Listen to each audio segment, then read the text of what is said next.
안녕하세요. 한국사 교사 박영국입니다. 오늘은 지난 시간에 이어서 고려의 통치체제 두 번째 채실에 들어가도록 하겠습니다.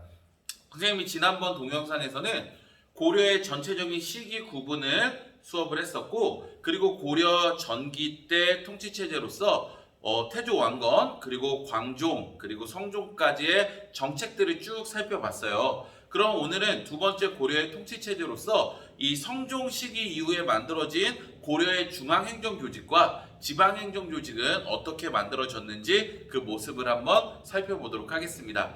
이 부분은 조금 어떤 스토리적으로 우리가 이해를 하고 이야기를 듣기보다는 조금 구체적인 사항을 암기할 게 많아요. 그럴 때 여러분들이 너무 재미없다라고만 생각하지 말고 공부를 한 친구들은 통일신라 발해와 다르게 시간이 흐른 고려에는 어떻게 중앙지방행정조직이 성장을 했는가를 좀 비교를 해보고, 혹은 또 다른 생각으로 지금 우리가 살고 있는 중앙지방행정조직과 이 고려시대 과거에는 어떻게 달랐는지 조금은 비교하면서 보면은 우리의 삶이 과거와 연관이 없는 것이 아니라 과거에서부터 쭉 발전 지속해 왔다라는 것을 이해하는 데 도움을 받을 수 있을 것 같습니다. 자, 그러면은 본격적으로 수업을 진행해 보도록 하겠습니다. 자, 먼저 고려의 중앙 정치 제도의 정비부터 한번 살펴보겠습니다. 자, 고려의 중앙 정치 제도는 크게 이성 육부로 나눌 수 있습니다. 즉, 두 개의 큰 성과 그 아래 하위 조직으로 6개의 부가 있다라는 뜻이에요. 자, 그랬을 때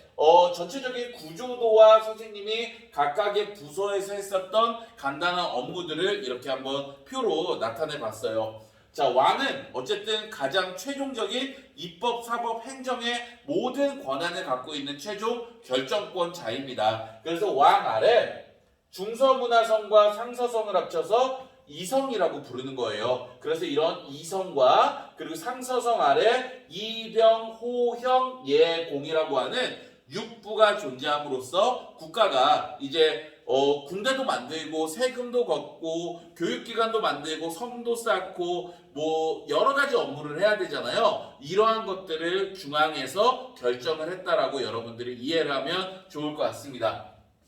자, 먼저 이 중서문화성과 상서성은 일단은 중국에서 들어올 때는 우리가 삼성육부 체제라고 해요. 그래서 중서성, 문화성, 상서성이 나눠져 있어야 되는데 고려시대 같은 경우에는 중서성, 문화성을 합쳐서 중서문화성이라고 불렀고, 이 중서문화성에서는 국가 정책을 계획하고 결정하는 역할을 합니다. 중학교 때 배웠겠지만 의정부의 역할과 조금 비슷하고요. 그리고 지금 우리나라로 치면은 국무총리와 역할이 조금은 비슷하다고 생각을 하면 됩니다. 그래서 이 중서문화성의 역할이 있었고, 그리고 상서성 아래는 이렇게 정책을 집행하는 기구가 있었다라고 생각을 하면 좋습니다. 그래서 이 상서성 아래 이부, 병부, 호부, 형부, 예부, 공부 이런 순서도 이 나라 국가에서 중요시 여기는 이 순서에 따라서 쭉 결정이 되었다라고 생각을 하면 좋을 것 같아요. 자, 그래서 중서문화성은 국가 정책을 계획하고 결정하는 역할, 상서성은 정책을 집행하는 역할을 했고요.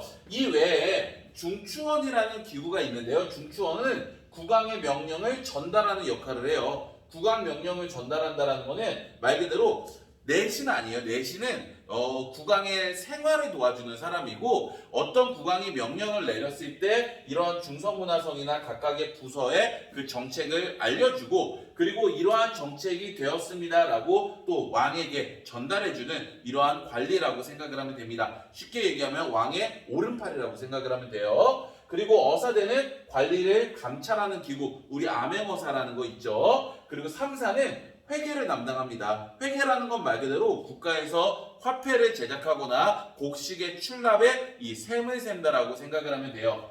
자, 이렇게 중서문화성, 상서성, 이성, 육부와 중추원, 어사대, 삼사의 역할을 봤는데, 고려시대의 또 중요한 역할 중에 하나는 이 도병마사와 신목도감이라고 하는 고려만이 있는 특수한 회의기구를 여러분들이 잘 알아야 돼요. 일단은 도병마사라고 하는 거는 병마사, 즉 병사와 군대에 대한 것을 주로 회의를 하는 겁니다. 그래서 국방과 군사와 관련된 회의를 하는 곳이 도병마사였고, 그리고 신목도감은 국왕이 어떤 명령을 내렸을 때 그것에 대한 예식에 대한 목차, 즉 입법을 하는 기구라고 생각을 하면 돼요. 그래서 이러한 특수한 회의 기구가 있었다라는 것이 또 고려시대만의 특징입니다. 그래서 이러한 중앙정치제도가 있었고, 자, 다음은 고려의 지방행정조직입니다. 지방행정조직은 크게 5도 양계로 나눠져요. 이 이원적 구성이 어떻게 나눠지냐면, 일단 5도는 우리가 지금 살고 있는 일반 행정구역이라고 생각을 하면 돼요. 반면에 지금은 없지만 그때 당시에 있었던 양계는 북계와 동계를 두 개라서 양계라고 부르는데, 이 지역은 군사 지역이라고 생각을 하면 됩니다. 특히 북계 지역은 북쪽에 천리장성도 있고, 이때 당시에 중국에서는 유목국가들이 굉장히 많이 만들어지고 전쟁이 빈번하게 일어났을 때예요. 그래서 거란이라든가 여진이라든가 몽골의 침략이 많다 보니까 이러한 군사를 담당하는 행정구역이 따로 있었고, 동계 지역은 동해안 해안가를 따라서 외부의 침략을 또 막는 이렇게 행정구역으로서 군사지역이 있었다라는 특징이 있습니다. 이 양계는 군사 기능을 하면서 이 지역에 파견되는 관리를 우리는 병마사라고 이렇게 부릅니다. 자, 일반 행정구역은 5도가 있었고, 그리고 삼경이라고 하는 거는 크게 수도가 3개가 있었다라는 뜻이에요. 그래서 개경이라고 하는 중앙 수도 외에 서경, 선생님이 태조 왕건 설명할 때 이야기했죠. 북진 정책을 추진하기 위해서 이제 두 번째 수도로서 중요시 여겼던 서경이 있고, 동경이라고 하는 거는 경주예요. 천년간 수도였던 이 경주의 문화적 그리고 이런 발전한 모습을 무시할 수는 없었을 겁니다. 그래서 개경, 서경, 동경을 합쳐서 크게 3개의 수도로서 또 수도의 그 중앙성을 나누고요. 그리고 이 동경은 나중에 한양, 남경으로 바뀌기도 해요. 그래서 삼경이 후기에 가면 개경, 서경, 남경으로 바뀌기도 합니다. 자, 이 5도 아래는 부, 목, 군, 현이라고 하는 이런 그 단위의 크기에 따라서 또 지방 조직이 있었어요. 지금도 시, 군, 읍 이런 게 있잖아요. 그런 것처럼 그 인구나 도시의 크기에 따라서 부, 목, 군, 현 이렇게 나눴고, 이 지역에는 국가에서 수령을 파견하면서 중앙에서 지방도 직접 관리하는 체제로 점차 바뀌고 있다라고 이해하면 좋을 것 같습니다.